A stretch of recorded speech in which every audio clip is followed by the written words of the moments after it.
இந்த அரங்கில் நான் சரியாக சொல்கிறேன் என்றால் இது என்னுடைய 4வது தொடர் சொற்பொழிவு. இந்த அரங்கில் ஆற்றிய அந்த தொடர் சொற்பொழிவுகள் தான் ஒரு கட்டத்தில் உலக அளவிலேயே என்னை கொண்டு போய் சேர்த்தன.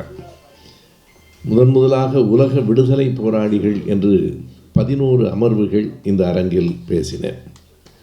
அதில் 8 உரைகள் தான் இருக்கின்றன, 3ஐ தேடிக்கொண்டிருக்கிறேன். அதற்கு பின்னால் எதிரும் புதிரும் என்னும் தலைப்பில் 8 அமர்வுகள் உரையாற்றினேன். அந்த உரைகள் வலையொலியிலும் இருக்கின்றன. தீட்டும் புனிதமும் என்னும் பெயரில் புத்தகமாகவும் வந்திருக்கிறது. 3வதாக எனக்கு மிகப்பெரிய நிறைவு தந்த தலைவர் கலைஞர் அவர்களினுடைய வாழ்க்கை வரலாறான நெஞ்சுக்கு நீதியை 16 அமர்வுகளில் இதே அரங்கில் தொடர்ந்து பேசினேன். 16 அமர்வுகள் ஏறத்தாழ 17 மணி நேரம் கலைஞர் அவர்களோடு நாம் வாழ்ந்த நேரம் என்று நான் அதை கருதுகிறேன். அதற்கு பின்னால் இப்போது மறுபடியும் நேரு அவர்களின் உலக சரித்திரத்திற்கு வந்திருக்கிறோம். பாருங்கள் காலங்கள் எப்படி மாறுகின்றன என்று. நேருவுக்கு கருப்பு கொடி காட்டிய நாம் நேருவின் சரித்திரத்தை பேசுகிறோம். ஐயா பெரியார் அவர்களை காலமெல்லாம் எதிர்த்தவர்கள் என்றும் தமிழர் தலைவர் என்று பெரியாரை பற்றி நூல் வெளியிடுகிறார்கள். காரணம், நமக்கு எல்லோருக்கும் பொது எதிரிகள் இன்னும் வலிமையாக இருப்பதால் நாம் யாரை பகைத்து கொள்ள வேண்டும், யாரை சேர்த்து கொள்ள வேண்டும் என்கிற கவனம் இப்போது வந்திருக்கிறது. அதிலும் நேரு அவர்களை பற்றி பேச வேண்டிய காலகட்டம் இது. மிக கவனமாக நேருவை புறந்தள்ளியும் நேருவுக்கு எதிரான கருத்துக்களை பரப்பியும் வருகிற காலத்தில் நேருவை போன்ற ஒரு மிகச்சிறந்த அறிவாளி, ஒரு முற்போக்கு சிந்தனையாளர், இன்றைக்கும் தேவைப்படுகிற கருத்துக்களை தந்திருக்கிறவர், அதனை நாம் மீண்டும் பார்க்க வேண்டும் என்கிற ஆவலில் தான் இந்த தலைப்பை நான் எடுத்துக்கொண்டேன். உலக சரித்திரம் என்று தலைப்பு கொடுக்காமல் நேருவின் உலக சரித்திரம் என்று தலைப்பு கொடுத்திருப்பதற்கு ஒரு காரணம் உண்டு. நான் ஒட்டுமொத்தமாக உலகத்தினுடைய வரலாற்றை பல நூல்களிலிருந்து திரட்டி படித்து இங்கே சொல்லப்போவதில்லை. நேரு அவர்கள் எழுதியிருக்கிற, முதலில் ஆங்கிலத்தில் வந்து இப்போது தமிழிலும் வந்திருக்கிற அந்த நூலில் இருக்கிற கருத்துக்களை மட்டுமே இந்த அரங்கில் நாம் பகிர்ந்து கொள்ளப் போகிறோம். கிளிம்பஸ் ஆஃப் வேர்ல்ட் ஹிஸ்ட்ரி என்பது அவர் எழுதிய அந்த புத்தகத்தினுடைய பெயர். அவர் எழுதியிருக்கிற விடுதலையை நோக்கி போன்ற புத்தகங்கள் இருந்தாலும் 3 நூல்கள் மிக புகழ் பெற்றவை, நாம் அறிவோம். ஒன்று கிளிம்சஸ் ஆஃப் வேர்ல்ட் ஹிஸ்ட்ரி, இன்னொன்று டிஸ்கவரி ஆஃப் இந்தியா, 3வது அன் ஆட்டோபயோகிராஃபி என்கிற 3 நூல்கள் எல்லாமே தமிழில் வந்துவிட்டன. உலக சரித்திரம் என்றும் இந்தியாவை கண்டுணர்தல் என்றும் நேருவின் சுயசரிதை என்றும் 3 நூல்களும் வந்துவிட்டன. நான் இந்த உரைக்கு நேருவின் நூலையும் அதற்கு துணையாக 2 நூல்களையும் எடுத்துக்கொண்டிருக்கிறேன். இந்த நூல்களை நான் இந்த அரங்கில் அவற்றை காட்ட வேண்டும் என்று கருதுகிறேன். அதற்கு ஒரு காரணம் உண்டு. இதுதான் நாம் இப்போது பகிர்ந்து கொள்ளப் போகிற கருத்துக்களை கொண்டிருக்கிற கருவூலம். இது முதல் தொகுதி. இன்னொரு தொகுதி இருக்கிறது. மொத்தம் 2 தொகுதிகள், 1500 பக்கங்கள். 1500 பக்கங்களில் ஏறத்தாழ முதல் உலகப்போர் வரையில் எல்லாவற்றையும் நேரு அவர்கள் சொல்லியிருக்கிறார். 2வது புத்தகம் நேருவின் சுயசரிதை. இது தமிழாக்கம். அதனை ஓவிய அழகேசன் அவர்களும் இதனை எழுத்தாளர் வாரா அவர்களும் மொழிபெயர்த்திருக்கிறார்கள். பிறகு எனக்கு பயன்பட்ட இன்னொரு புத்தகத்தை சொல்ல வேண்டும். இது கோபண்ணா அவர்கள் தொகுத்திருக்கிற மாமனிதர் நேரு என்னும் புத்தகம். சரியாக சொன்னால் ஒரு பல்கலைக்கழகம் செய்ய வேண்டிய வேலையை அவர் தனி மனிதராக செய்திருக்கிறார் என்பதை குறிப்பிட வேண்டும்.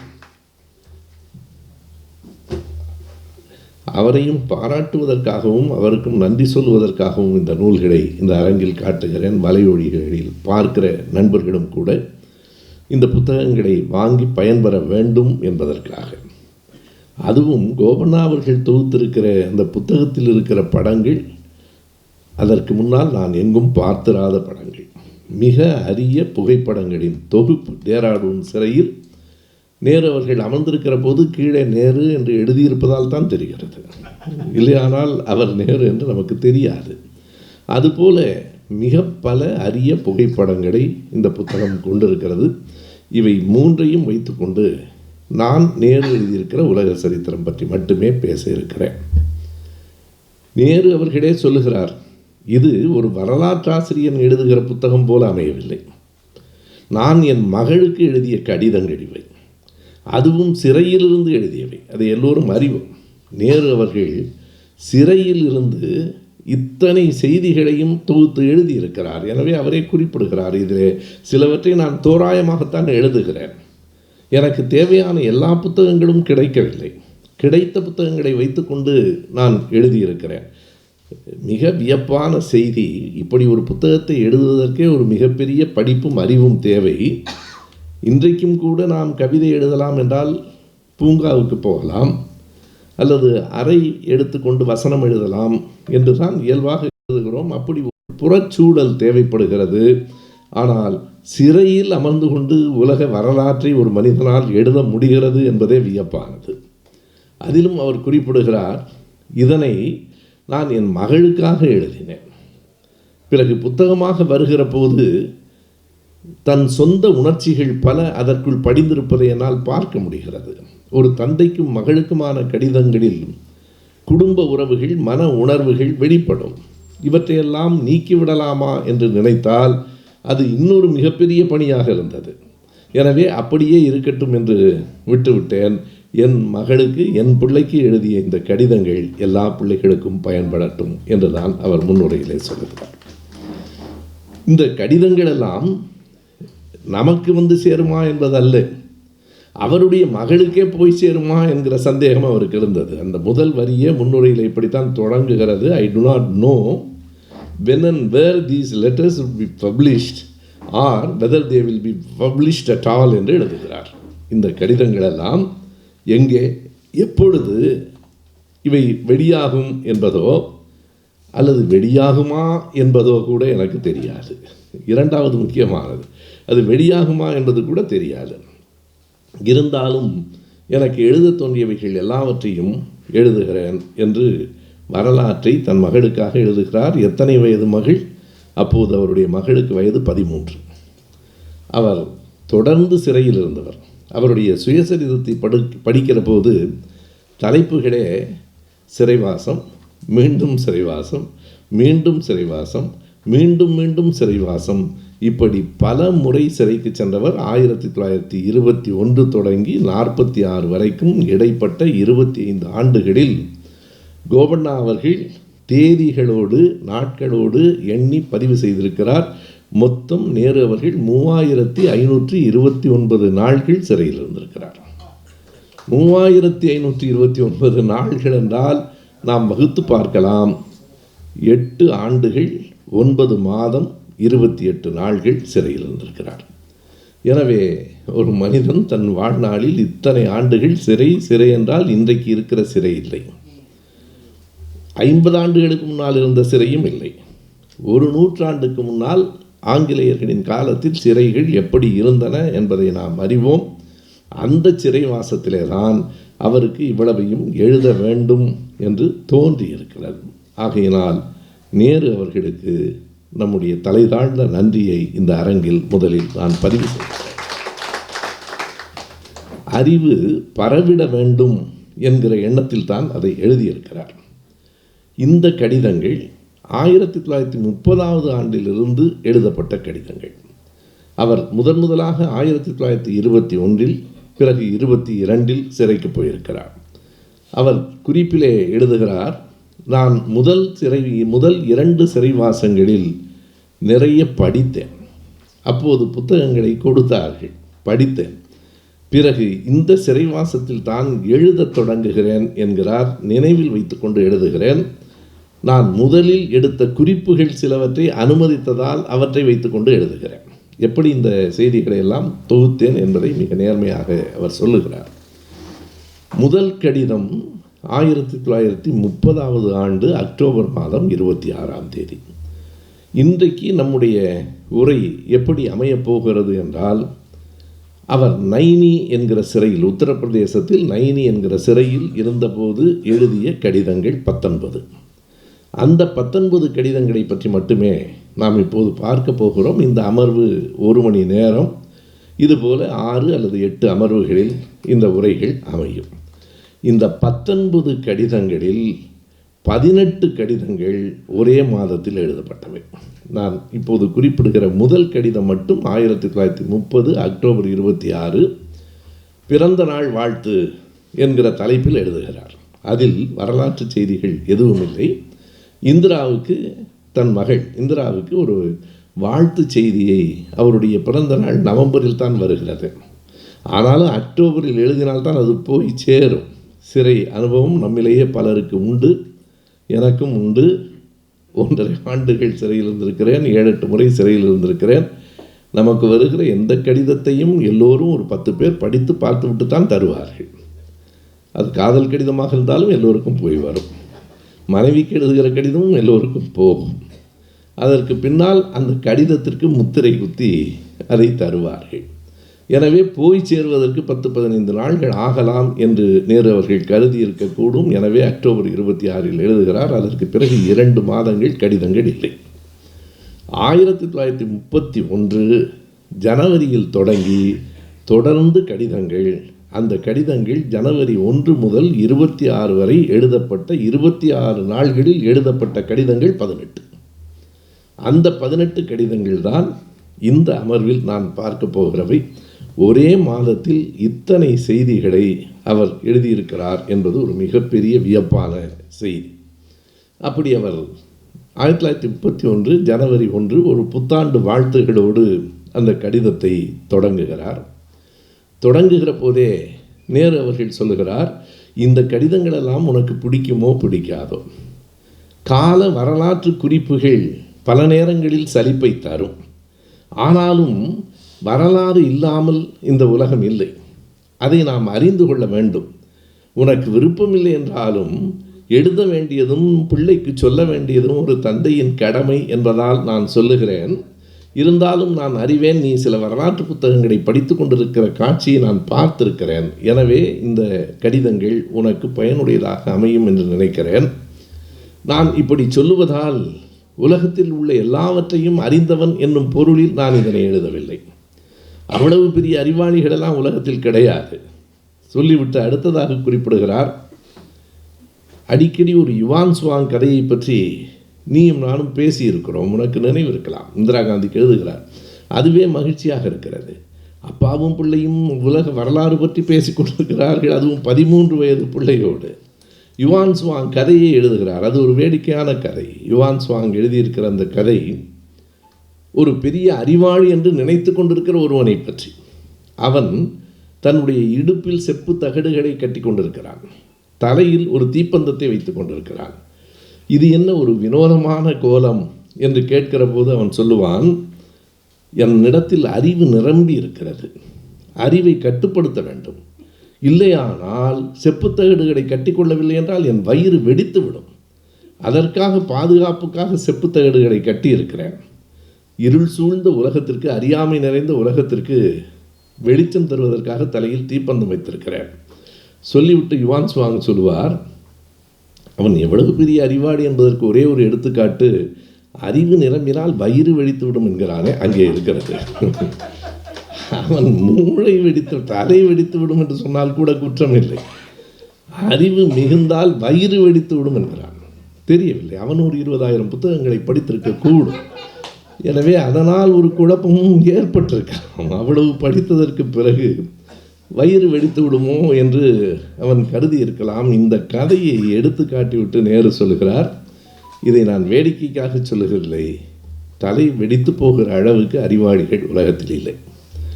எல்லோரும் கற்றுக்கொண்டே தான் இருக்கிறோம். கற்றுக்கொண்டதை அடுத்த தலைமுறைக்கு சொல்லுகிறோமே தவிர அனைத்தையும் அறிந்தவர்கள் யாரும் இல்லை. அந்த பட்டியலில் நானும் இல்லை. ஆனால் எனக்கு படித்து கொள்ள வேண்டும் என்கிற விருப்பம் இப்போதும் இருக்கிறது. எனவே அதன் தொடர்ச்சியாக இவற்றை நான் உனக்கு எழுதுகிறேன்.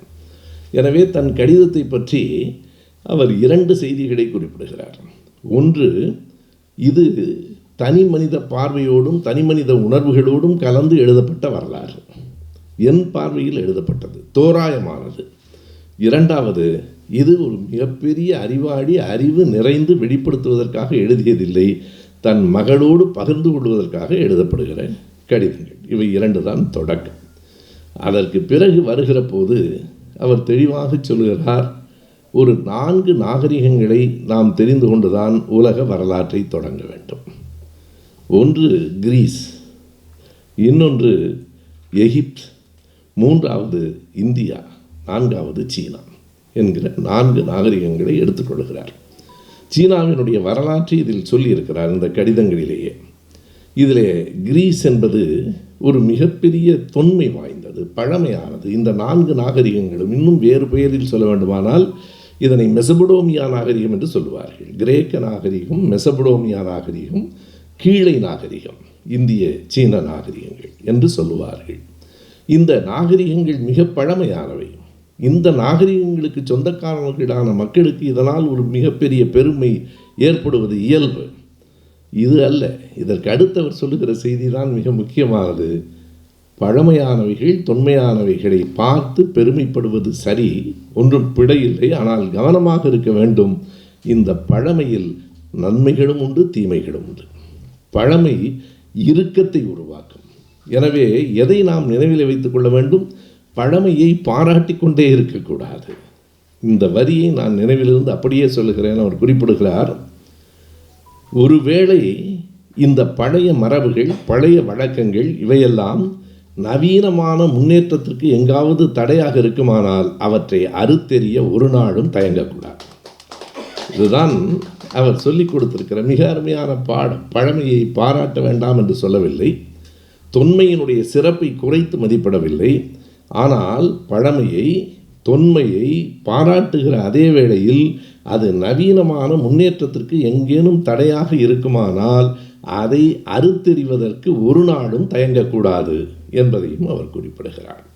இந்த பழமையான நாகரிகங்களில் இந்திய நாகரிகத்தை பற்றி குறிப்பிடுகிற போது அவர் சொல்லுகிற ஒரு இடம், நண்பர் கேட்டார், த டிஸ்கவரி ஆஃப் இந்தியா, இந்தியாவை கண்டுணர்தல் என்னும் புத்தகத்தில் திராவிடர்கள் ஆரியர்கள் பற்றி சொல்லியிருக்கிறார் இல்லையா என்றார். அங்கேயும் சொல்லியிருக்கிறார், தன் வரலாற்றிலும் சொல்லியிருக்கிறார். எல்லாவற்றையும் விட இந்த உலக சரித்திரத்தில் அவர் குறிப்பிட்டிருக்கிற அந்த இடம் மிக மிக அழுத்தமானது. அவருடைய 6வது கடிதத்தில் இந்த செய்தி இருக்கிறது.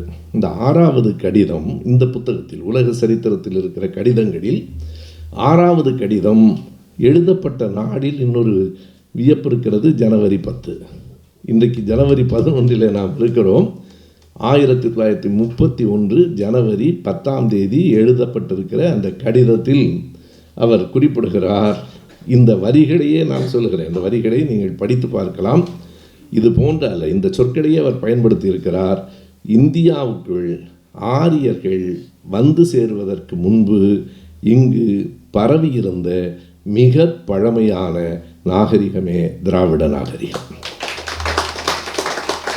ஒவ்வொரு சொல்லும் நேருவினுடையது. ஏன் நேருவின் மீது இவர்கள் கோபப்படுகிறார்கள் என்பது புரிந்து விட்டதா? இதற்கு மேல் அவர்களால் பொறுக்க முடியாது. எனவேதான் மாற்றாக பட்டேல் சிலையை வைக்கிறார்கள். பட்டேல் இந்தியாவிலே தான் இருந்தார், அவர் காங்கிரஸிலே தான் இருந்தார்.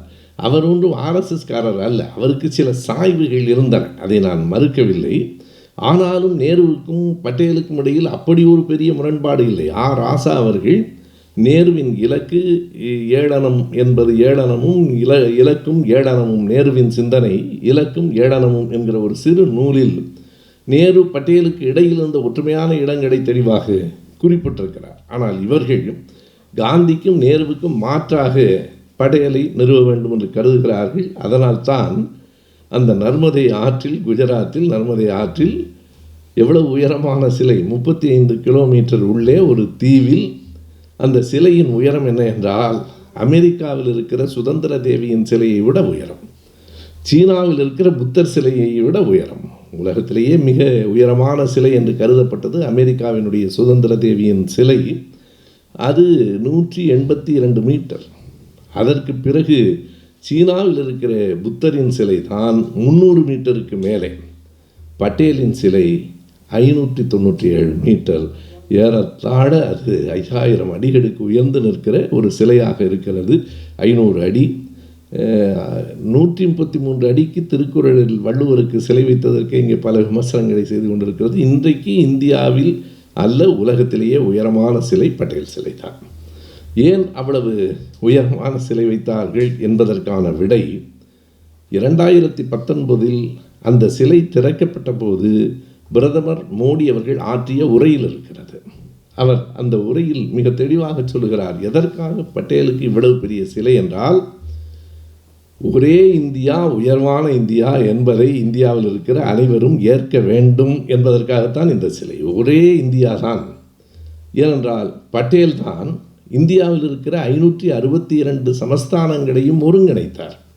எனவே 562 சமஸ்தானங்களை அவர் ஒருங்கிணைக்கவில்லை என்றால், மோடி சொல்லுகிறார் அன்றைக்கு அவர் மட்டும் அந்த செயலை செய்யவில்லை என்று சொன்னால், ஜுனாகத்தினுடைய சிங்கங்களையும் ஹைதராபாத்தினுடைய சார்மினாரையும் இன்னமும் இந்தியாவில் இருக்கிற பல இடங்களினுடைய அந்த விலங்குகளையும் கட்டிடங்களையும் நாம் விசா வாங்கி கொண்டு தான் போய் பார்க்க வேண்டியிருக்கும். அதனை செய்தவர் குஜராத்திலே இருக்கிற சோமநாதர் ஆலயத்தில் இன்றைக்கு நம்மால் வழிபட முடிகிறது என்றால் அதற்கும் கூட பட்டேல் தான் காரணம். எனவே பட்டேல் தான் ஒரே இந்தியா என்கிற கருத்து உருவாக்கினார். அதை இன்றைக்கு நாம் வளர்ந்து கொண்டிருக்கிறோம். இந்தியா ஒரே இந்தியாவாக, உயரமான இந்தியாவாக இருக்க வேண்டும் என்று சொல்லுகிற போதே பன்மைத்துவம் மறுக்கப்படுகிறது. வேறொன்றும் இல்லை. மிக எளிமையாக சொன்னால், 100 பூக்கள் மலரட்டும் என்று மாவோ சொன்னான். 100 பூக்கள் மலரட்டும், எல்லா சிந்தனைகளுக்கும் இடம் தரலாம் என்பதை தாண்டி ஒரே நாடு, ஒரே மொழி, ஒரே சிந்தனை, ஒரே வாக்கு, ஒரே வரி என்கிற நிலையை நோக்கி இந்தியாவை நகர்த்துவது அவர்கள் நோக்கம். அதற்காகத்தான் பட்டேலுக்கு இவ்வளவு பெரிய சிலை. நம்முடைய ஆசிரியர் அவர்கள் தான் கேட்பார், ஒரே நாடு, ஒரே மொழி, ஒரே மதம், எல்லாம் சரிதான், ஒரே சுடுகாடு எப்போது என்று கேட்பார். நீ ஒரே சுடுகாடு என்று சொல்வதற்கு உனக்கு துணிச்சல் இல்லையே, ஜாதிக்கு ஒரு சுடுகாடு வைத்துக் கொண்டிருக்கிறாய், அதிலே ஒரே இந்தியா கிடையாது என்றார். எனவே நேரு, அதாவது பட்டேலை உயர்த்துவதற்காக மட்டுமில்லை, நேருவை தாழ்த்துவதற்காகவும் அந்த சிலை வைக்கப்படுகிறது. எதற்காக நேரு தாழ்த்தப்படுகிறார் என்றால், அதில் மிக குறிப்பாக இந்த வரிதான் காரணம். ஆரிய திராவிட போராட்டம் என்பதே இங்கே நடைபெறவே இல்லை, அது கற்பனை, அது குப்பை என்று அம்பேத்கர் சொல்லிவிட்டார். எங்கே சொல்லிவிட்டார் என்று அவர்களுக்கு தெரியாது. சொல்லிவிட்டார் என்று திரும்ப திரும்ப சொல்லுகிறவர்கள் அதை மிக அழுத்தமாக தன் உலக வரலாற்றில் நேரு பதிவு செய்திருக்கிறார். நான் மறுபடியும் நினைவுபடுத்துவதற்காக சொல்லுகிறேன், ஆரியர்கள் இந்தியாவிற்குள் வருவதற்கு முன் இங்கே இருந்த மிக பழமையான நாகரிகம் திராவிட நாகரிகம். அதை அவர் குறிப்பிடுகிறார். இன்னும் சொல்லுகிறார், தென்னாட்டில் மட்டுமல்ல, ஒரு காலகட்டத்தில் இந்தியா முழுவதும் திராவிடர்களாக இருந்திருக்கக்கூடும். அம்பேத்கரினுடைய கருத்தும் அதுதான். நாகர்கள் என்பவர்கள் திராவிடர்கள் தான். நாகர்கள் என்பதைத்தான் அந்த நா என்கிற இடத்திலே இருக்கிறதில் ஒரு கோட்டை கீழே இழித்து நரகர்கள் என்று ஆக்கிவிட்டார்கள். அவர்கள் தேவர்கள், நாம் நரகர்கள் என்பது, அவர்கள் தேவர்களும் இல்லை, நாம் நரகர்களும் இல்லை, நாம் நாகர்கள் என்கிற பெயரை அம்பேத்கர் குறிப்பிடுகிறார். அதுபோல நேரு அவர்களும் அதை மிக அழுத்தமாக சொல்லுகிறார். எனவே இந்த நாகரிகங்களில் மிக குறிப்பாக நாம் முதலில் உள்வாங்கிக் கொள்ள வேண்டியது கிரேக்க நாகரிகம். கிரீஸுக்கும் கீழே நாகரிகத்துக்குமான அடிப்படை வேறுபாடு அரசியல் ரீதியாக எப்படி இருந்தது என்பதை நேரு சொல்லுகிறார். அவர்கள் நகர ராஜ்யத்தை விரும்பினார்கள், கீழே தேசங்கள் சாம்ராஜ்யத்தை விரும்பின. இங்கே தான் ஒரு பேரரசுகள், சக்கரவர்த்திகள். அங்கே அப்படி இல்லை. சின்ன சின்ன ஏதென்ஸ் ஒரு நாடு, அவனுடைய அலெக்சாண்டர் பிறந்த அந்த ஊர் ஒரு நாடு, சின்ன சின்னதாக நாடுகள், ஆனால் நகர ராஜ்யங்கள். ஆனால் இங்கே கீழே நாகரிகத்திற்கு வருகிற போது எல்லாம் பேரரசுகள், சாம்ராஜ்யங்கள், சக்கரவர்த்திகள். இந்த பேரரசு, சாம்ராஜ்யம், சக்கரவர்த்தி என்கிற நிலைதான் மற்ற இனங்களை அடக்கி ஆள்வதற்கான தொடக்கம் இங்கே தான் இருக்கிறது. அதற்கு பின்னால் கிரீஸ் வீழ்ந்த பிறகு ரோம் பிறக்கிறது.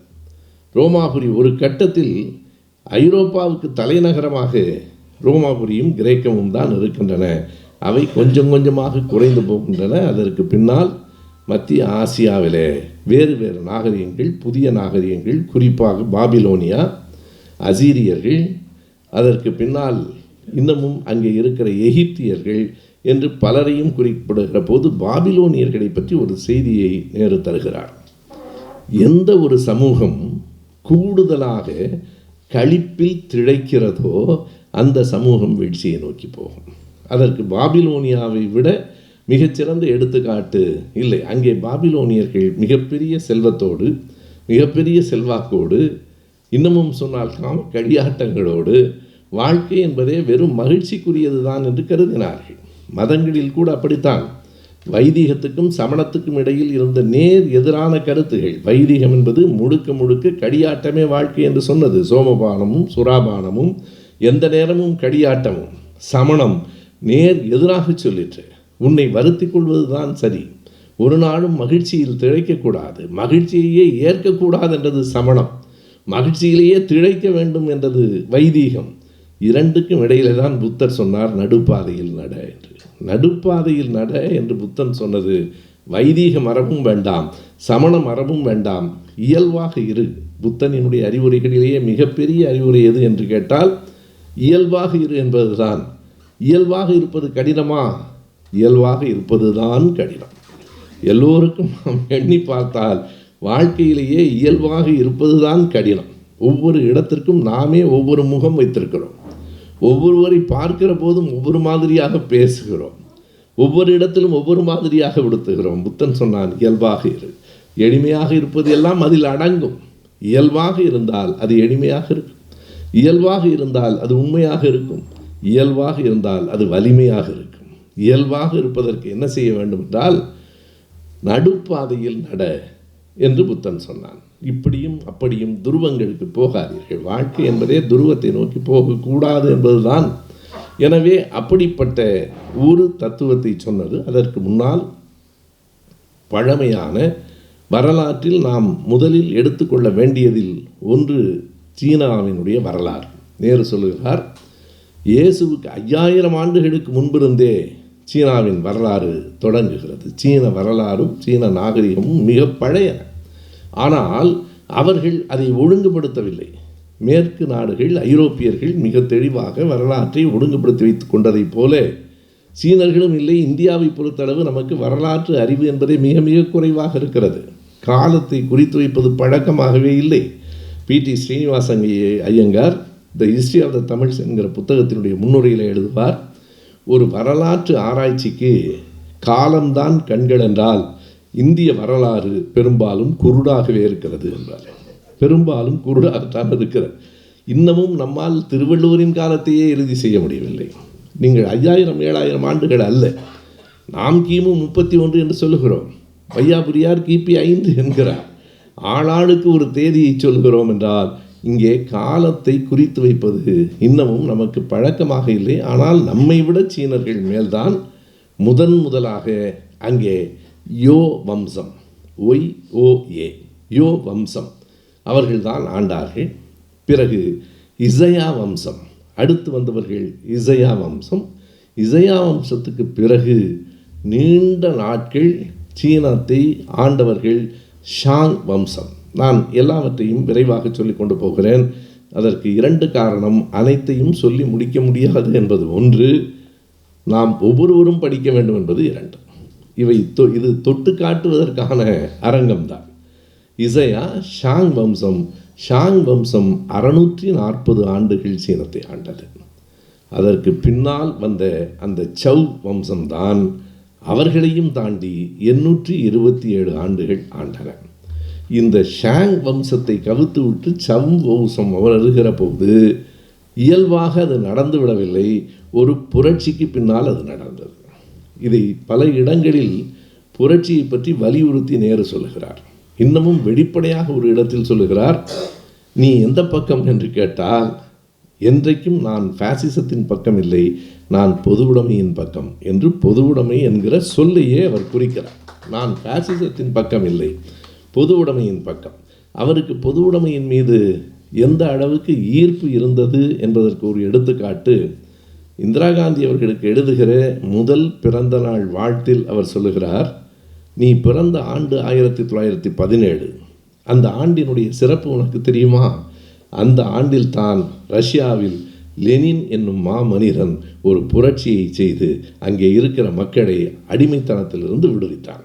எனவே நீ பிறந்த ஆண்டு லெனின் புரட்சி செய்த ஆண்டு, சோவியத்திலே பொதுவுடைமை இயக்கம் மலர்ந்த ஆண்டு என்று அப்படித்தான் அவர் சொல்லுகிறார், அப்படித்தான் தொடங்குகிறார். தன் மகளுக்கு வாழ்த்து சொல்லுகிற போது கூட அந்த ஆண்டின் முக்கியத்துவத்தை அவர் குறிப்பிடுகிறார்.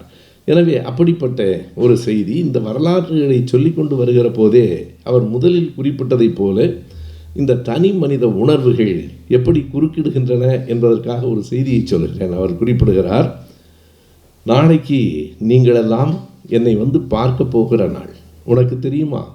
சிறையிலேயே மிக அருமையான நாள் எது என்றால் சந்திப்பு நாள் தான். எல்லா நாளும் சந்திக்க முடியாது. வாரத்தில் ஒரு நாள் அல்லது 15 நாள்களுக்கு ஒரு நாள், அது அந்தந்த தண்டனையை பொறுத்தது. எனவே நாளைக்கு நீங்கள் வரப்போகிறீர்கள். எனக்கு இன்றிலிருந்தே வேலை ஓடவில்லை, உங்கள் எல்லோரையும் பார்க்க போகிற மகிழ்ச்சியில் இருக்கிறேன் என்று எழுதுகிறார். பிறகு 2 நாள்களுக்கு பிறகு எழுதுகிற கடிதத்தில், நேற்று நீங்கள் யாருமே வரவில்லை, நேற்றைய நாள் வீணாக போய்விட்டது. பிறகுதான் தெரிந்தது, உன் தாத்தாவுக்கு, மோதிலால் நேருவுக்கு உடல் நலமில்லை, அதனால் தான் வரவில்லை என்று தெரிந்தது. இப்போது என் கவலை இரட்டிப்பாகி இருக்கிறது. உங்களையெல்லாம் பார்க்க முடியவில்லையே என்பது ஒன்று, உன் தாத்தா என் அப்பாவுக்கு உடல்நலம் இல்லை என்பதை கேள்விப்படுகிற போது ஏற்படுகிற வருத்தம் 2. இந்த 2ம் எனக்குள் பெரிய ஒரு தாக்கத்தை உருவாக்கி இருக்கின்றன என்று தன் சொந்த உணர்வுகளை குறிப்பிடுகிறார். அதே போல ஒரு கடிதம் இப்படி முடிகிறது, என் அன்பு மகளே, நீ ஆனந்த பவனில், நான் நைனி சிறையில், உன் அம்மா மலாக்கா சிறையில். அவருடைய மனைவி கமலா நேருவும் சிறையில் இருந்தார். அவரும் சிறைக்கு போன பிறகு இதில் இன்னொரு வேடிக்கை என்றால், இந்த நைனி சிறைக்கு பிற்காலத்தில் இந்திராவும் வந்து சேர்ந்தார். இந்த நைனி சிறையை பற்றி நீ தெரிந்து கொள்ள வேண்டும் என்று நேரு எழுதுகிறார். நேரடியாகவே தெரிந்து கொள்கிற வாய்ப்பு இந்திரா காந்திக்கு பின்னால் வந்தது. 46வது ஆண்டு 42, 46 போராட்டங்களில் இந்திரா காந்தியும் அவருடைய கணவர் ஃபெரோஸ் காந்தியும் சேர்ந்தே இந்த நைனி சிறைக்கு வந்து சேர்ந்தார்கள். அதே போல் இந்த சிறையிலே தான் விஜயலட்சுமி பண்டிட் இருந்தார், அபுல் கலாம் ஆசாத் இருந்தார். அவர்களையெல்லாம் பார்ப்பதற்காக 1941 ஒரு முறை காந்தியார் அதே சிறைக்கு வந்தார். அவர் அன்றைக்கு பார்வையாளராக வந்தார். எனவே ஒவ்வொருவரும் ஒவ்வொரு சிறையில் இருந்த காலம். இவர் எழுதுகிறார், நான் நைனி சிறையில் இருக்கிறேன், உன் தாய் மலாக்கா சிறையில் இருக்கிறார். மலாக்கா என்பது மலேசியா. மலேசியா சிறையிலே கொண்டு போய் வைத்திருக்கிறார்கள் என்பதே வியப்பாக இருக்கிறது. அன்றைக்கு அது எல்லாம் பிரிட்டிஷினுடைய ஆட்சிக்குள்ளே இருந்ததனாலே வேறு ஒரு நாட்டில் கூட கொண்டு போய் வைத்திருக்கிறார்கள். பிறகு இன்னொரு கடிதத்தில் எழுதுகிறார், அந்த மலாக்கா சிறையில் உன் தாய் சரியாக நடத்தப்படவில்லை என்பதை கேள்விப்பட்ட போது எனக்குள் வருத்தம் பொங்கிற்று. இயல்பாக நான் சிறைக்கு வந்தேன், உன் அம்மாவும் சிறைக்கு போய்விட்டாள் என்பதை கேள்விப்படுகிற போது எனக்கு அது பெரிய மகிழ்ச்சியை தந்தது. ஒரு விடுதலை போராட்டத்தில் இருக்கிறவர்களுக்கு இதைவிட இன்பம் தரும் வேறு செய்தி என்னவாக இருக்க முடியும்? என் குடும்பமே போராட்டத்தில் இருக்கிறது என்பதுதான் மகிழ்ச்சி. அவர் எழுதுகிறார், மகளே, நீ பத்திரமாக நீ இருந்து கொள் என்று எழுதவில்லை, நீயும் போராட்டத்திற்கு விரைவில் வர வேண்டும் என்பதை உறுதிப்படுத்திக் கொள் என்று எழுதுகிறார். ஏன் நேருவை நமக்கு பிடிக்கிறது என்பதற்கு இவையெல்லாம் அடிப்படை காரணம். தான் உள்ளே வந்து விட்டேன், நீங்களெல்லாமாவது உங்களை காப்பாற்றிக் கொள்ளுங்கள் என்று சொல்லவில்லை, எல்லோரும் சிறைக்கு வர வேண்டும். எனவே உன் அம்மாவும் சிறைக்கு போய்விட்டார் என்பதை அறிந்தபோது நான் எப்படி மகிழ்ந்தேனோ, அதற்கு நேர் எதிராக சிறையில் அவர் சரியாக நடத்தப்படவில்லை என்கிற போது வருத்தமாக இருக்கிறது. என்னை சிறையில் சரியாக நடத்தவில்லை என்று சொன்னால் இதை நான் பழகி கொள்ள வேண்டும், தாங்கிக் கொள்ள வேண்டும் என்று கருதுவேன். ஆனால் என்ன இருந்தாலும் மனிதர்களுக்கு அந்த பாசமும் உணர்ச்சியும் இருக்கிறது. உன் அம்மா சரியாக நடத்தப்படவில்லை, அவர் லட்சுமணபுரிக்கு சிலைக்கு கொண்டு வரப்போகிறார்கள் என்று கேள்விப்பட்டேன், தாத்தா போய் பார்க்க போகிறார் என்பதையும் அறிந்தேன், மகிழ்ச்சி என்று எழுதுகிறார். அப்போது மோதிலால் நேரு அவர்களுக்கு கொஞ்சம் கொஞ்சமாக உடல்நிலை பாதித்து கொண்டிருந்த நேரம். அவர் அப்போது உள்ளே இருக்கிறார். ஒவ்வொரு செய்தியையும் பழைய வரலாற்று செய்திகளோடு இணைத்தும் உலக வரலாற்றோடு இணைத்தும் சேர்த்து சேர்த்து சொல்லுகிற ஒரு பாங்கு இந்த புத்தகத்தில் இருக்கிறது. எனவே அதை படிக்கிற போது வெறும் ஒரு சரித்திர புத்தகத்தை படிப்பது போன்ற ஒரு சலிப்பு ஏற்படாமல், என்னை பொறுத்தளவு நேரு அவர்கள் இப்படி சொந்த உணர்வுகளையும் சேர்த்து எழுதியிருப்பதால் தான் அது படிப்பதற்கு சுவையாக இருக்கிறது என்று கருதுகிறேன். வெறுமனே சரித்திர புத்தகமாக இல்லாமல் இதற்கும் வேறுபாடு உண்டு. ஒரு வரலாற்று ஆசிரியர், ஒரு ரோமிலா தாப்பர் ஒரு வரலாற்று புத்தகத்தை எழுதுகிறவர் என்றால் அவர் தன்னுடைய உணர்ச்சிகளை அதில் கலக்க முடியாது, கலக்கவும் கூடாது. ஆனால் இப்படிப்பட்ட ஒரு புத்தகம், அதுவும் மொழிபெயர்ப்பாளர் ஓவி அழகேசன் அவர்கள் ஒரு செய்தியை உள்ளே தருகிறார் முன்னுரையில். நல்ல மொழிபெயர்ப்பு, ஆனாலும் நிறைய சமஸ்கிருத சொற்கள் உள்ளே கிடக்கின்றன. இதனை சிருஷ்டி செய்வது என்று எழுதுகிறார். உருவாக்குவது என்கிற எளிய தமிழில் எழுதியிருக்கலாம், ஆனாலும் நல்ல மொழிபெயர்ப்பு. ஓவி அழகேசன் என்ன எழுதுகிறார் என்றால், இந்த நூல் முழுவதையும் நேரு அவர்கள் சிறையிலிருந்து எழுதினார். எனக்கும் அவருக்கும் ஒரு ஒற்றுமை இருக்கிறது. அவர் சிறையில் எழுதிய இந்த புத்தகத்தை நானும் சிறையிலிருந்து தான் மொழிபெயர்க்கிறேன் என்று எழுதுகிறார். அப்போது எனக்கு சொல்ல தோன்றிற்று, எனக்கும் ஒரு ஒற்றுமை இருக்கிறது. நேரு சிறையிலிருந்து எழுதிய புத்தகத்தை, ஓவி அழகேசன் சிறையிலிருந்து மொழிபெயர்த்த அந்த புத்தகத்தை நானும் சிறையிலிருந்து தான் படித்தேன். கொடா காலத்திலே தான் அந்த புத்தகம் எனக்கு நன்றாக நினைவு இருக்கிறது. இந்த தமிழ் புத்தகம் அலைகள் பதிப்பகம் வெளியிட்டிருக்கிறார்கள். முதல் பதிப்பு 2002 அக்டோபரில் வெளிவந்தது. அப்போது நான் சிறையில் இருக்கிறேன், பொடாவில் இருக்கிறேன். என்னை பார்க்க வருகிற என் மூத்த மகன் லெனினிடத்தில் அவனுக்கு திங்கள் புதன் வெள்ளி 3 நாள் தான் சந்திக்கலாம், 7 நாளும் சந்திக்க முடியாது. நான் சொன்னது போல அந்த சந்திப்பு நாள் என்பது மகிழ்ச்சியானது. நான் என் மகனிடத்தில் சொல்லுகிறேன், நேருவின் உலக சரித்திரம் என்று ஒரு புத்தகம் வெளிவந்திருக்கிறதாம், எங்கேயாவது போய் பார்த்து வாங்கி வந்து விடு என்று. அன்றைக்கு குடும்பம் இந்த சூழலில் எனக்கு வந்த ஓய்வூதியம் தவிர வேறு எந்த வருமானமும் இல்லை. எனவே அவர்கள் இருப்பதற்கே கடினம்தான். நான் என் மனைவிக்கு எழுதிய அந்த வரியை இன்றைக்கும் அந்த சிறையின் கண்காணிப்பாளர் சொல்வார். ஏனென்றால் அவர்கள் பார்த்துத்தானே போகும். நான் எழுதியிருந்தேன், சிறை எனக்கு தண்டனை உனக்கு என்று எழுதியிருந்தேன். சிறையில் நான் இருந்தேன், ஆனால் வீட்டில் பிள்ளைகளை எல்லாம் பார்க்க வேண்டிய அவலம். என் மகன் லெனினிடத்தில் அந்த புத்தகம் வேண்டும் என்று கேட்டேன். நேற்றைக்கு பேசுகிற போது நான் தொலைபேசியில் இப்போது கனடாவில் இருக்கிறான், உனக்கு நினைவிருக்கிறதா அந்த புத்தகத்தை நீ வாங்கி கொண்டு வந்தது என்று கேட்டேன். எனக்கு எந்த புத்தகம் நினைவில்லைப்பா, நான் புத்தகங்களை கொண்டு வந்து கொடுத்துருக்கிறேன் என்றான். அப்போது 2003 வாங்கி கொண்டு வந்த புத்தகத்தை 1500 பக்கங்களையும் மிக நிதானமாக கோடு போட்டு பக்கங்களை குறித்து வைத்து படித்தேன். ஒருவேளை வெளியில் இருந்திருந்தால் அவ்வளவு படித்திருக்க முடியாது, அவ்வளவு நேரமும் ஓய்வும் கிடைத்திருக்காது. நேருவே எழுதுகிறார், இந்த கடிதங்களை எல்லாம் நான் சிறையிலிருந்து எப்படி எழுதினேன் என்று சிந்தித்தேன். ஆனால் சிறையில் இருக்கிற வரை தான் எழுத முடிந்தது. சிறையை விட்டு வெளியில் வந்தவுடன் வேறு வேலைகள் வந்துவிட்டன என்கிறார். எனக்குள் ஒரு உறுத்தல் இருந்து கொண்டே இருந்தது. 20 ஆண்டுகளுக்கு முன்னால் இந்த புத்தகத்தை கோடு போட்டு படித்து வைத்திருக்கிறேன், இதை மற்றவர்களுக்கு சொல்லாமலேயே இருக்கிறேன். இதை ஒரு சுருக்கமாக, நேருவினுடைய உலக சரித்திரம் ஒரு சுருக்கம் என்று ஒரு புத்தகத்தை கொண்டு வர வேண்டும் என்கிற எண்ணம் இருந்தது. பிறகுதான் புரிந்தது, எழுதுவதற்கு நேரம் கிடைப்பதை விட பேசிவிடலாம், பேசிவிட்டு பிறகு தோற்று கொள்ளலாம் என்று தோன்றியது. எனவே சிறையில் எழுதப்பட்டு, சிறையில் மொழிபெயர்க்கப்பட்டு, என் போன்றவர்களால் சிறையிலும் படிக்கப்பட்ட அந்த புத்தகம் உலகத்தை நம் கண் முன்னால் கொண்டு வந்து நிறுத்துகிறது. இந்தியாவை பற்றி சொல்லுகிற போது மிக தெளிவாக அவர் சொல்லுகிறார், கிரீஸுக்கும் இந்தியாவுக்குமான வேறுபாடு அது வெறும் நகரங்கள் ராஜ்யம், இது சாம்ராஜ்யம் என்பது மட்டுமல்ல. அன்றைக்கே சாம்ராஜ்யத்தை உருவாக்க வேண்டும் என்ற எண்ணம் இந்தியாவிலே உருவாகிவிட்டது. அது மட்டுமல்ல, மொழிகளின் அடிப்படையிலும் வேறுபாடு இருக்கிறது. மொழி பற்றி நேரு மிகச் சரியாக இந்த கடிதங்களிலே எழுதியிருக்கிறார். அங்கே கிரீஸினுடைய அமைப்பு எப்படி இருந்தது என்பதை பிரித்து காட்டுகிறார். அங்கே நாட்டாண்மைகள், பெரிய அரசர்களெல்லாம் அல்ல, அதை பேட்ரியார்க் என்று ஆங்கிலத்தில் சொல்லுகிறார்கள். அவர்கள், பிறகு லார்ட்ஸ் பிரபுக்கள், இன்னொரு பக்கத்தில் ரூலர்ஸ் ஆட்சியாளர்கள். ரூலர்ஸ் என்றால் மிகப்பெரிய அதிகாரத்தை வைத்திருக்கிறவர்கள் அல்ல, ஏறத்தாழ இந்தியாவில் இருந்த சிற்றரசர்களை விட சின்னவர்கள். எனவே இதில் யாருக்கு அதிகாரம் இருந்ததென்றால் மிக பெரும்பான்மையாக அந்த பிரபுக்களுக்கு தான் இருந்தது. இதுதான் அங்கே இருக்கிற அமைப்பு. ஆனால் இந்தியாவினுடைய அமைப்பு எப்படி இருந்தது, அதனை மிக அழுத்தமாக அவர் விளக்கி காட்டுகிற இடம்.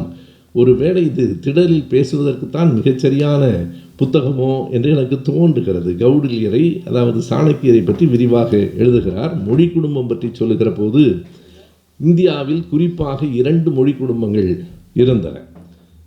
பெயர் சொல்லியே சொல்லுகிறார். ஒன்று டிராவிடியன் ஃபேமிலி, இன்னொன்று இண்டோ ஆரியன் ஃபேமிலி. இதில் மொழிபெயர்ப்பில் எனக்கு சில சிக்கல்கள், மறுபடியும் ஆங்கில மூலத்தை எடுத்து பார்க்க வேண்டியதாயிற்று.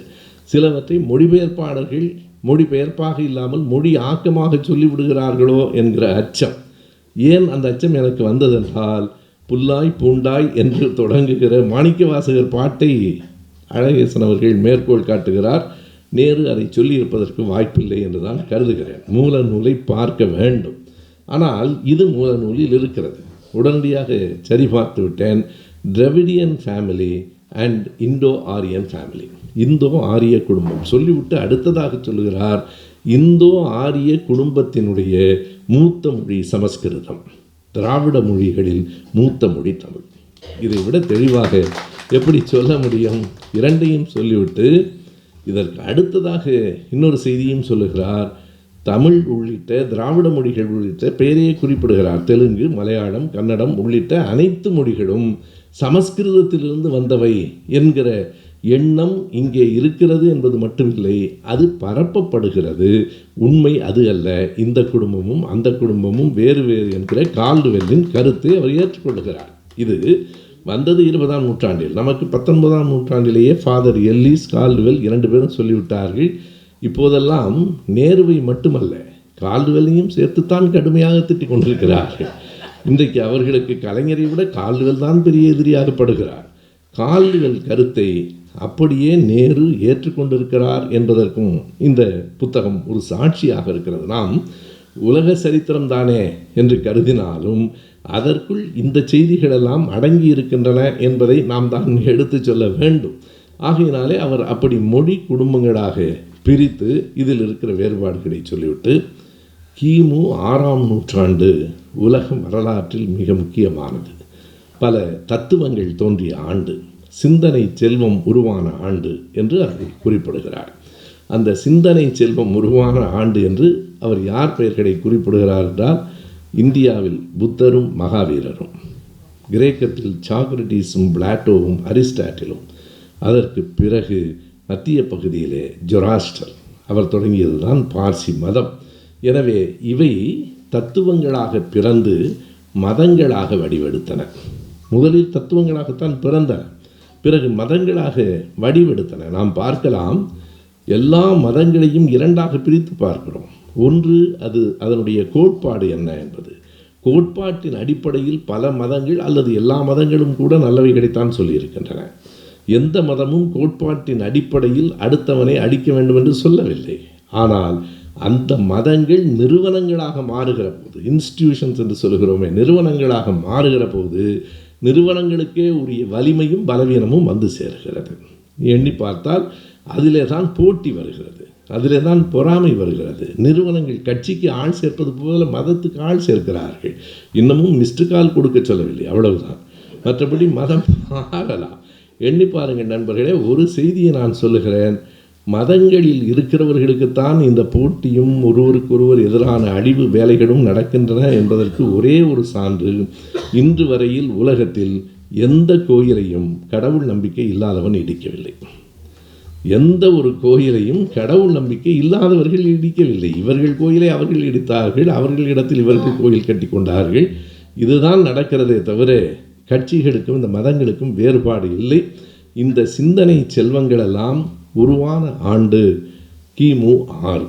அதில் இருந்துதான் பல செய்திகள், பல விவாதங்கள், பல தத்துவங்கள், உலகத்தினுடைய போக்கில் பல மாற்றங்களும் ஏற்பட்டன என்று இயேசு கிறிஸ்து பிறப்பதற்கு முன்னால், அல்லது இப்போது நாம் சரியாக சொல்ல வேண்டுமானால் பொது ஆண்டுக்கு முன்னால் நடந்த செய்திகளை சொல்லுவதற்கே அவருக்கு பல கடிதங்கள் தேவைப்படுகின்றன. எனவே அந்த சிந்தனை செல்வங்கள் தோன்றிய ஆண்டுக்கு பிறகு மாற்றங்கள் வந்தன. இந்த இடத்தில் அவர் சொல்கிற மிக முக்கியமான செய்தி, எப்போதும் மாற்றங்கள் தான் வரலாறு, புரட்சி தான் மாற்றத்தை உருவாக்கும். அந்த புரட்சி என்பது ஆயுதம் ஏந்திய போராட்டமாகத்தான் இருக்க வேண்டும் என்பதில்லை. அறிவு புரட்சியும் இந்த சமூகத்தில் மாற்றத்தை கொண்டு வந்திருக்கிறது. புத்தர் கொண்டு வந்த அறிவு புரட்சி என்பது மிக குறிப்பிடத்தக்க செய்தியை நேரு சொல்லுகிறார். புத்தர் கொண்டு வந்த அறிவு புரட்சி என்பது ஒரு பெயரை சொல்லியே சொல்லுகிறார், ஒரு பார்ப்பன சமூகம் ஆரியர்களினுடைய ஆதிக்கத்திலிருந்து மீட்டு சமத்துவத்தை நோக்கிய எழுச்சியே புத்தரின் நோக்கம்.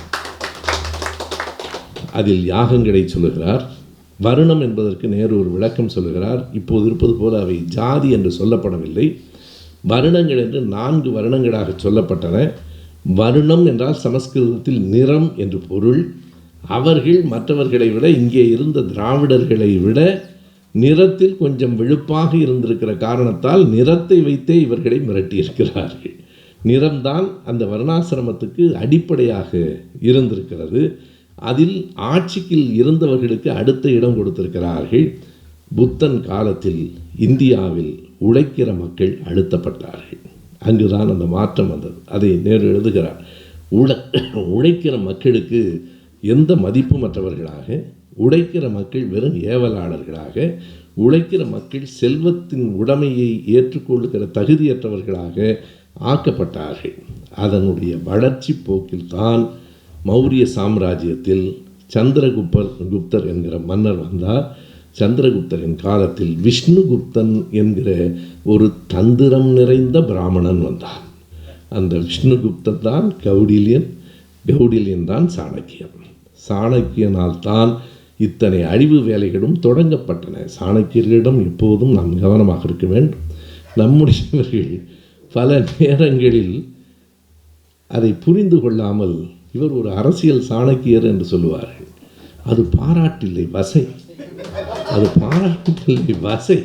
என்னை பார்த்து யாராவது சாணக்கியன்றா, இல்லை நான் நேர்மையானவன், அவனோடு என்னை சேர்க்காதீர்கள். சாணக்கியனுடைய அர்த்த சாஸ்திரத்தை நேரு விமர்சனம் செய்கிறார். அர்த்த சாஸ்திரம் என்றால் பொருள் அதிகாரம், அர்த்த என்றால் பொருள். நாம் வள்ளுவர் சொல்வது போல அறம், பொருள், இன்பம், அதில் பொருளை பற்றி மட்டும்தான் சாணக்கியன் எழுதியிருக்கிறார். 2 பேருக்கும் வேறுபாடு, ஒற்றுமையும் இருக்கிறது, வேறுபாடும் இருக்கிறது. மற்ற நீதி நூல்களுக்கும் திருக்குறளுக்குமான வேறுபாடு, மற்ற நீதி நூல்களெல்லாம் நீ பொருள் சேர்க்க வேண்டும் என்பதை பற்றி பேசவே இல்லை, அறம்தான் பேசின, அறத்தை பற்றி மட்டுமே பேசின. ஆனால் வள்ளுவன் தான் வாழ்வியல் நடைமுறையை புரிந்து கொண்டு செய்க பொருளை என்று எழுதியவன் வள்ளுவன் தான். பணம் வேண்டும், பணம் வேண்டாம் என்று சொல்லுவது வரட்டுத்தனம். பணம் சேர்த்துக்கொள், ஆனால் அது எப்படி இருக்க வேண்டும்? அவ்வை சொன்னதை போல ஈதல் அறம், தீதின்றி ஈட்டல் பொருள், காதலர் இருவர் கருத்தொருமித்து ஆதரவு பட்டதே இன்பம். இதுதான் நம்முடைய அடிப்படையான பண்பாடு. ஈதல் அறம் என்பதை கூட வள்ளுவன் மாற்றி சொன்னான். கொடுப்பது தான் அறம் என்று கருத வேண்டியதில்லை. மனத்துக்கண் மாசிலன் ஆதல் அனைத்தர்.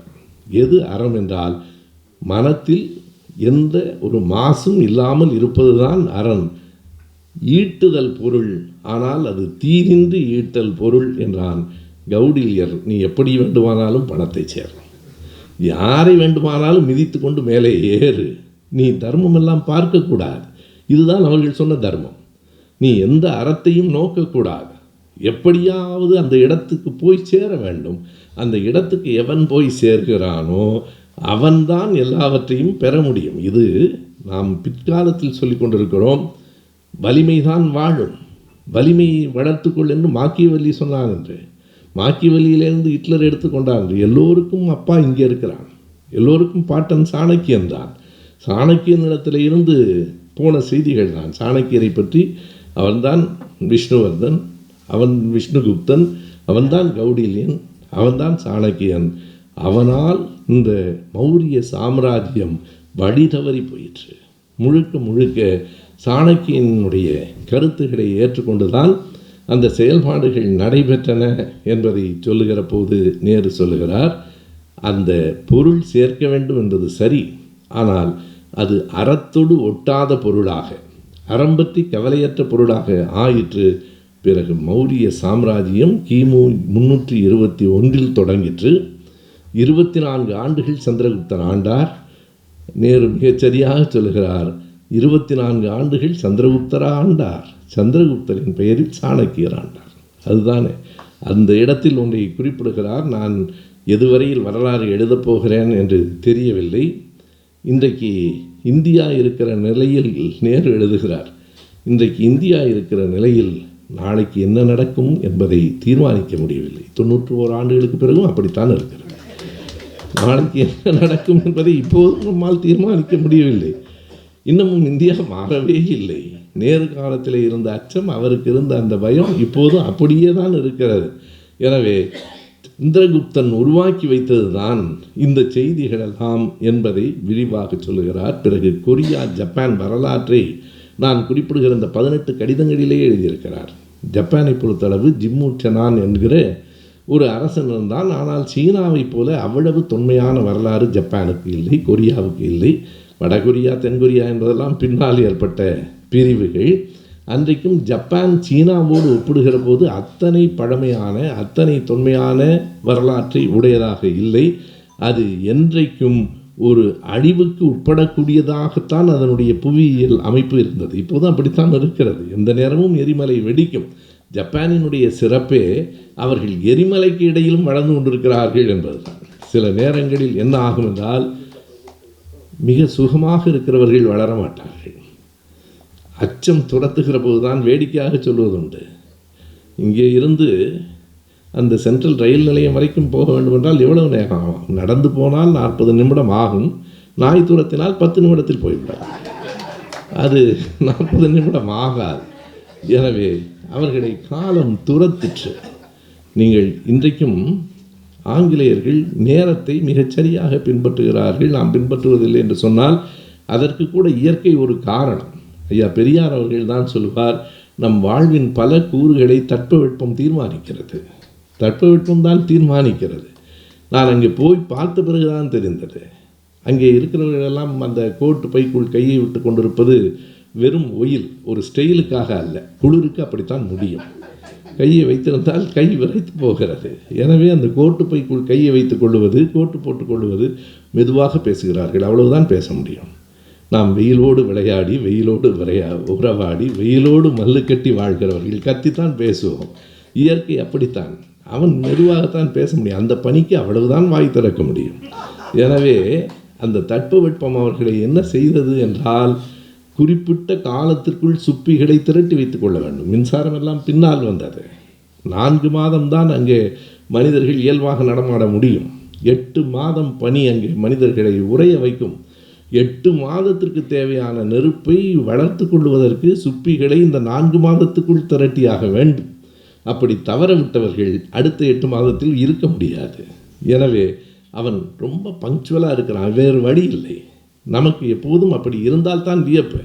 இங்கே அம்மாவிடத்தில் சொன்னேன், இன்னும் வந்து கொண்டு இருக்கிறார்கள், வருகிறவர்கள் வரட்டும், வந்தவர்களுக்கு பேசுவோம். வருகிறவர்களை விட வந்தவர்கள் தான் முக்கியமானவர்கள். எனவே அந்த நேரம் சரியாக தொடங்குவோம், சரியாக முடித்து விடுவோம். நேரத்தை போற்றுதல் என்பது அவர்களுக்கு தட்பவெப்பம் காரணமாக அது நிகழ்ந்திருக்கலாம். நமக்கும் ஒவ்வொருவருக்கும் வாழ்க்கைக்கு அது மிக தேவையானது. நான் திரும்ப திரும்ப பல இடங்களில் சொல்லி கொண்டிருக்கிறேன். எங்கள் பேரவை கூட்டங்களில் 6 மணி கூட்டம் என்றால் 5:58க்கு நான் மேடையில் வந்து உட்கார்ந்து விடுவேன். 6 மணிக்கு தொடங்க வேண்டும்.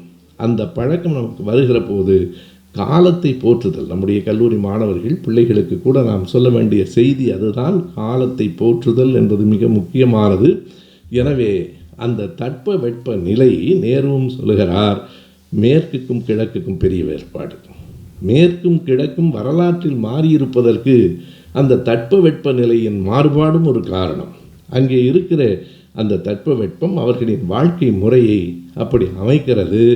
ஆனால் இங்கே என்ன ஆயிற்று, அவர்களுக்கு அங்கே கூட நாடுகளுக்கு ஒரு நகர ராஜ்யமாக இருந்ததை கிரீஸில் முதலில் மாற்றியவன் அலெக்சாண்டர். அதுதான் அவர் எழுதுகிற அந்த கடைசி கடிதத்தில் வருகிற செய்தி. சந்திரகுப்தனும் மௌரிய அரசும் என்பதற்கு முந்தைய கடிதத்தில் அவர் எழுதுகிற அலெக்சாண்டரை பற்றிய செய்தி மிக முக்கியமானது. மகா அலெக்சாண்டர் தான் உலக வரலாற்றை மாற்றினான். நாடுகளுக்கு இடையிலே ஒரு போர்கள் நிகழ்ந்து விடாமல் அங்கே என்ன செய்யலாம்? எந்த மனிதனுக்கும் ஒரு போட்டியில் ஆர்வம் இருக்கிறது, மோதலில் ஆர்வம் இருக்கிறது. என்ன செய்யலாம்? அந்த ஆர்வத்துக்கு ஒரு வடிகால் தேவைப்படும், இல்லையானால் அது வெடிக்கும். அந்த வடிகால் தான் நேரு மிக அருமையாக எழுதுகிறார். அந்த வடிகால் தான் கிரீஸ் நகரத்தில் ஒலிம்பியா என்னும் இடத்தில் தொடங்கப்பட்ட விளையாட்டு. விளையாட்டின் மூலமாக அந்த போட்டி மோதல்களுக்கு ஒரு வடிகாலை ஏற்படுத்தி கொள்ளவில்லை என்றால் அவர்கள் களத்தில் இருப்பார்கள். எனவே நாடுகளுக்கு இடையிலே சின்ன சின்ன நாடுகளாக இருக்கிற போது மோதல்கள் கூடுதலாக இருக்கும். நீங்கள் எண்ணி பாருங்கள், சேரனும் பாண்டியனும் மோதிக்கொண்டார்கள், வெண்ணாற்றங்கரையிலே சந்தித்தார்கள். எல்லாம் நம்ம ஊருக்காரா? சோழனும் பாண்டியனும் மோதிக்கொண்டான், இந்த ஊர்லேருந்து இவனும் இந்த ஊர்லேருந்து, அதாவது 1,00,000 பேர் மோதிக்கொள்வதாக திரைப்படத்தில் காட்டுவதெல்லாம் வெறும் கற்பனை. ஏனென்றால் அப்போது மொத்த மக்கள் தொகையே 1,00,000 தான் இருக்கும். இந்த ஊர்க்காரனுக்கும் அந்த ஊர்க்காரனுக்கும் நடந்த சண்டை அது. இங்கே ஒரு 500 பேர், அங்கே ஒரு 500 பேர் சண்டை போட்டது தான் அதிகபட்சமாக. எனவே அன்றைக்கு அப்படி இந்த மகா அலெக்சாண்டர் என்கிற பெயர் அவனுக்கு வந்தது. ஆனால் உலகம் பாழ்பட்டு போயிற்று.